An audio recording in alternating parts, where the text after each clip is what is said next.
நீங்க பாத்துக்கணும்ல. நான் பார்த்துட்டு தாங்க அவரு காலையில போயிடுறாருங்க மேடம். பெருசாலும் ஆள் அவரு இல்லைங்க. காலையில எனக்கு அவன் போயிட்டு தான் எனக்கு ஒருத்தங்க எங்க அம்மா வயசானதுங்க. அது தனியா இருக்குது. உங்க கூட பிறந்தவங்க யாரெல்லாம்? அக்கா ஒன்று இருக்காங்க மேடம். கோயம்புத்தூர்ல இருக்கிறாங்க. இல்லைங்க மேடம், நம்ம இருக்கிறதே 3 பேர் தான். எங்க அம்மா ஒன்று, நானும் 3 பேர் தான், பிள்ளைங்க மட்டும்தான். ஒரு வீடு ஒரே தாளில் ஒட்டுக்கா இருந்துக்கலாம். உன்னால முடியல கூட எங்க அம்மா எதுவும் குழந்தைங்களை பார்த்து செஞ்சு போடும். எங்க அம்மா வீட்டுக்குள்ள வர வேண்டாம்பா. இல்லைங்க மேடம், கல்யாணம் ஒரு புதுசு இல்லைங்க மேடம். அப்ப எல்லாம் உடம்பு நல்லா இருந்துச்சு, எல்லா வேலையும் செஞ்சுட்டு இருந்தேங்க மேடம். அவங்க என்ன தெரியுமா சொல்றாங்க, 2 வருஷமா குழந்தை இல்லாம இருந்தேன். அப்புறம் யாராவது ஏதோ ஒரு சொல்லிவிட்டாங்கன்னா 4 பேத்துக்கு அவங்க சாரி சொன்ன முன்னாடி எனக்கு கேவலமா பேசுறாங்க மேடம். என்னால அது தாங்கிக்கவே முடியல. அப்புறம் சீக்கிரமா எழுந்திரிச்சு வேலை செய்யும், மெதுவா செய்யக்கூடாது, வேகமா செய்யணுங்க. எங்களுக்குள்ள அடிக்கடி சண்டை வந்துருங்க மேடம். என்னால தாங்கிக்க முடியல, சடின்னு பேசி போடுறாங்க.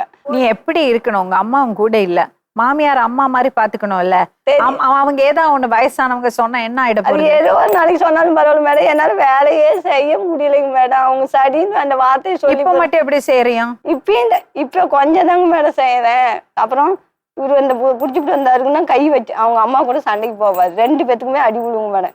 எங்க மாமியாருக்கும் அடி விழுவும், எனக்கு அடி. அப்புறம் உன் பொண்டாட்டி அடிக்க வேண்டாண்டா, எதுக்குடா என்ன நான் அடி வாங்கணும், எனக்கு என்ன தலையெழுத்து?